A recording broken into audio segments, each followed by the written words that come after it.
Les images ont fait le tour des réseaux sociaux la semaine dernière. 4 personnes mises aux arrêts au secteur 10 de Bobo-Dioulasso. Tous des bergers peuls venus de Satiri pour vendre leurs bœufs dans un marché de bétail. Ils ont été appréhendés et torturés par des populations avant d'être sauvés grâce à l'intervention des forces de défense et de sécurité. Après quelques jours passés au service régional de la police judiciaire, ils ont été libérés après des enquêtes. Donc le mercredi passé, j'étais venu à Bobo ici. Tal Amidou m'a dit d'accompagner ses enfants pour aller à la parc là. Donc quand on est arrivé là-bas, je suis allé présenter les enfants là à les gens du parc là, El Haj Kabori. Et après je suis quitté là-bas, je suis venu au bord de Goudron là. Bon, il y avait deux messieurs qui étaient arrêtés au bord de Goudron là. Quand je suis arrivé, il m'a arrêté. Donc, je suis arrêté, il est venu. Donc, au lieu de me saluer, il a enlevé le clé de moto là. Il a enlevé le clé de moto, il m'a attrapé.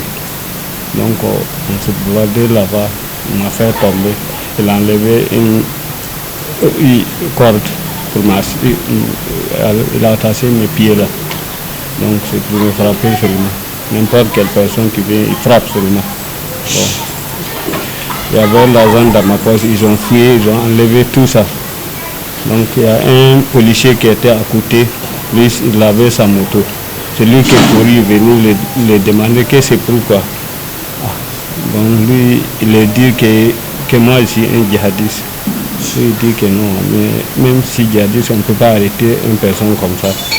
C'est lui qui m'a pris sur eux. C'est lui qui a appelé le bac là, ils sont venus nous prendre pour aller sur la route de Bakrinda là-bas. Et après là-bas, c'est eux qui nous amènent à la Fiabou. L'association Walde Fulbe Burkina, qui milite pour la défense des droits des peuples, dit avoir suivi ce dossier de près. Elle se réjouit que la lumière soit faite sur cette affaire. Déjà même nous remercions Dieu et nous remercions la promptitude des autorités qui se sont activées réellement pour que le pire ne soit pas arrivé. Ces jeunes, ils ont eu la chance, ils n'ont pas été tués sur place. Sinon il y a plusieurs qui sont morts comme ça, sans jugement, parce qu'ils sont des présumés terroristes. Plusieurs. Les informations nous viennent, mais comme il n'y a pas de jugement, on ne peut rien dire. Donc ceux-ci, ils ont eu la chance. Ce que nous allons toujours demander à la population, il ne faut pas que d'office, quand on voit des gens comme ça, c'est des suspects, il ne faut pas qu'on s'en prenne à ces gens-là comme si réellement c'était des vrais terroristes. Quand quelqu'un est suspect, on appelle les forces de l'ordre qui vont venir rapidement et puis bon, les auditionner et puis voir s'ils ne sont pas des terroristes, on les libère. Je peux dire que c'est grâce à les policiers là que je parle aujourd'hui. Parce que si ce n'est pas les policiers là qui étaient pressés pour venir là-bas, là, ils allaient me tuer. L'association invite la communauté Peul à plus de prudence en ayant les documents d'identité toujours au complet. Nous allons aussi dire à notre communauté d'être encore plus prudent, de ne pas sortir sans les documents administratifs qu'il faut, c'est-à-dire les pièces d'identité. Ceux qui sont en transhumance, qu'ils brouillent avoir les papiers de transhumance avec les animaux, parce qu'actuellement, si on doit avoir des animaux d'une zone A vers une zone B, on peut facilement croire que c'est des animaux volés.